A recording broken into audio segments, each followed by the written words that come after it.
Assalamualaikum warahmatullahi wabarakatuh. Perkenalkan, nama saya Ridho Syawaludin dari Fakultas Ekonomi dan Bisnis Islam, Prodi Perbankan Syariah 1B. Baiklah, di sini saya akan menjelaskan suatu pembahasan yaitu karangan ilmiah dan non-ilmiah bahasa Indonesia. Baiklah, langsung saja ke pembahasannya. Masuk ke pengertian karangan. Pengertian karangan itu ada 3. Yang pertama, hasil tulisan yang mengungkapkan ide, perasaan atau pemikiran pengarang dalam satu kesatuan tema yang utuh. Yang kedua, hasil penjabaran suatu gagasan secara resmi dan teratur tentang suatu topik atau pokok pembahasan. Yang ketiga, setiap karangan yang ideal pada prinsipnya merupakan uraian yang lebih tinggi atau lebih luas dari alinea. Itulah ketiga pengertian karangan. Jadi masuk ke macam-macam karangan. Macam-macam karangan itu dibagi menjadi 5. Yang pertama deskripsi, yang kedua eksposisi, yang ketiga persuasi, yang keempat argumentasi, yang kelima narasi. Yang pertama yaitu karangan deskripsi. Karangan deskripsi ialah bentuk karangan yang menggambarkan suatu keadaan, kejadian, atau peristiwa sejelas mungkin sehingga pembaca dapat kesan seperti melihat sendiri suatu yang digambarkan itu. Ciri-ciri dari karangan deskripsi. Yang pertama, berhubungan dengan panca indera. Yang kedua, menggunakan objek didapat dengan mengamatan bentuk, warna, serta keadaan objek secara langsung. Yang ketiga, unsur perasaan lebih tajam daripada pikiran. Itulah dari ketiga ciri-ciri karangan deskripsi. Selanjutnya, contoh karangan deskripsi yang pertama yaitu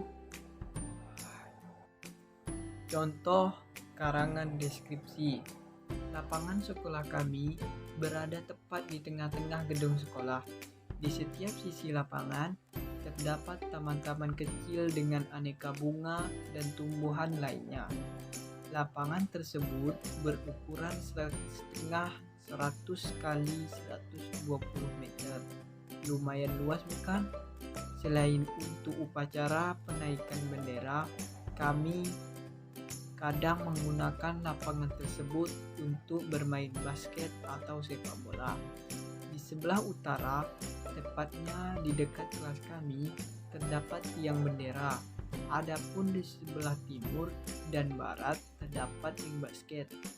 Di bagian-bagian tertentu ada lubang yang berguna sebagai pancang tiang untuk net volley atau net sepak takraw.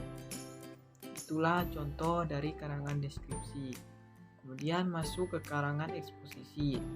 Pengertian dari karangan eksposisi ialah salah satu bentuk wacana atau karangan yang bermaksud menjelaskan, mengembangkan, atau menerangkan suatu gagasan.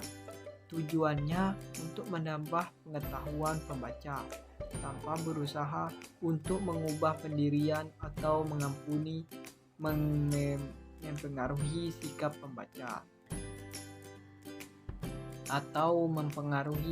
pembaca. Ciri-ciri eksposisi. 1. Menjelaskan informasi agar pembaca mengetahuinya. 2. Menyatakan sesuatu yang benar-benar terjadi. Yang ketiga, tidak terdapat unsur mempengaruhi atau memaksakan kehendak. Yang keempat, menunjukkan analisis atau penafsiran secara objektif terhadap fakta yang ada. Yang kelima, menunjukkan sebuah peristiwa yang terjadi tentang proses kerja sesuatu. Ya, berikut contoh eksposisi. Kantor Gubernur Kepala Daerah tingkat 1 Sulawesi Tengah yang representatif kini mulai dibangun di Palu setelah tertunda 2 tahun. Pembangunan kantor di Jalan Sam Ratulangi, Palu Timur itu direncanakan rampung 2-3 tahun mendatang dengan biaya sekitar 10 miliar rupiah. Demikian keterangan Sekwilda Sulteng Amur Muhsin SH, Rabu 4/10 di Palu. Ia menjelaskan, untuk tahap pertama serta pembangunan sayap dapat dirampungkan Februari 1996. Itulah contoh dari karangan eksposisi. Masuk selanjutnya karangan persuasi. Pengertian karangan persuasi ialah bentuk wacana yang tujuannya adalah meyakinkan, mengajak, atau membangkitkan suatu tindakan dengan mengemukakan alasan-alasan yang kadang-kadang agak emosional. Ciri-cirinya menentukan topik atau tema. Yang kedua, merumuskan tujuan. Yang ketiga, mengumpulkan data dari berbagai sumber. Yang keempat, menyusun kerangka karangan. Yang kelima, mengembangkan kerangka karangan menjadi karangan persuasi. Contoh karangan persuasi. Salah satu penyakit yang perlu kita waspadai musim hujan ini adalah infeksi saluran pernapasan akut atau ISPA. Untuk mencegah ISPA, kita perlu mengkonsumsi makanan yang bergizi, minum vitamin dan antioksidan. Selain itu, kita perlu istirahat yang cukup dan tidak merokok dan rutin berolahraga. Itulah contoh dari karangan persuasi. Selanjutnya masuk ke karangan argumentasi. Karangan argumentasi adalah sebuah wacana yang berusaha meyakinkan atau membuktikan kebenaran suatu pernyataan, sikap, atau keyakinan dalam pendapat. Argumentasi itu gagasan atau pernyataan dikemukakan dengan alasan yang kuat dan meyakinkan sehingga orang yang membacanya akan terpengaruh untuk membenarkan pernyataan, pendapat, dan sikap yang diajukan. Itulah pengertian karangan argumentasi. Ciri-ciri karangan argumentasi: berusaha meyakinkan pembaca akan kebenaran gagasan pengarang sehingga kebenaran itu diakui oleh pembaca. Yang kedua, pembuktian dilengkapi dengan data, fakta, grafik, tabel, dan gambar. Yang ketiga, dalam argumentasi, pengarang berusaha mengubah sikap, pendapat, atau pandangan pembaca. Yang keempat, dalam membuktikan sesuatu, pengarang menghindarkan keterlibatan emosi dan menjauhkan subjektivitas. Yang kelima, dalam membuktikan kebenaran pendapat pengarang, kita dapat menggunakan bermacam-macam pola pembuktian. Itulah ciri-ciri karangan argumentasi. Contoh karangan argumentasi: jiwa kepahlawanan harus senantiasa dipupukkan, dikembangkan karena dengan jiwa kepahlawanan, pembangunan di negara kita dapat berjalan dengan sukses. Kepahlawanan juga akan berkembang menjadi nilai-nilai dan sifat kepribadian yang luhur, berjiwa besar, bertanggung jawab, berdedikasi, loyal, tangguh, dan cinta terhadap seksama. Semua sifat ini sangat dibutuhkan untuk mendukung pembangunan di berbagai bidang. Itulah contoh karangan argumentasi. Kemudian masuk ke karangan narasi. Pengertian karangan narasi. Karangan narasi adalah sejenis karangan atau cerita yang mengisahkan atau menggambarkan suatu kejadian atau peristiwa menurut urutan waktu atau secara kronologis. Kejadian yang dikisahkan dapat bersifat khayal atau faktual atau gabungan dari keduanya. Narasi ini sering dimasukkan ke dalam golongan karangan fiktif. Jadi, tercakup di dalamnya ialah roman, novel, cerpen, hikayat, tambo, dan dongeng. Itulah pengertian dari karangan narasi. Ciri-ciri karangan narasi yang pertama, menyajikan serangkaian berita atau peristiwa, urutan waktu, serta kejadian. Yang kedua, disajikan peristiwa awal sampai akhir. Yang ketiga, menampilkan pelaku peristiwa atau kejadian.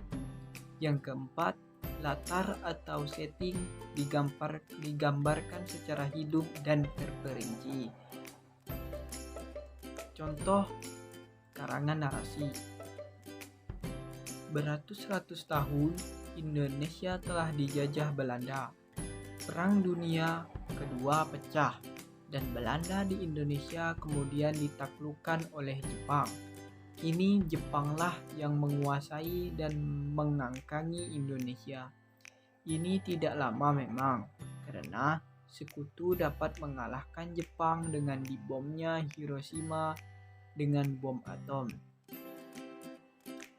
Kesempatan baik ini tidak disia-siakan oleh bangsa Indonesia untuk memproklamirkan kemerdekaannya.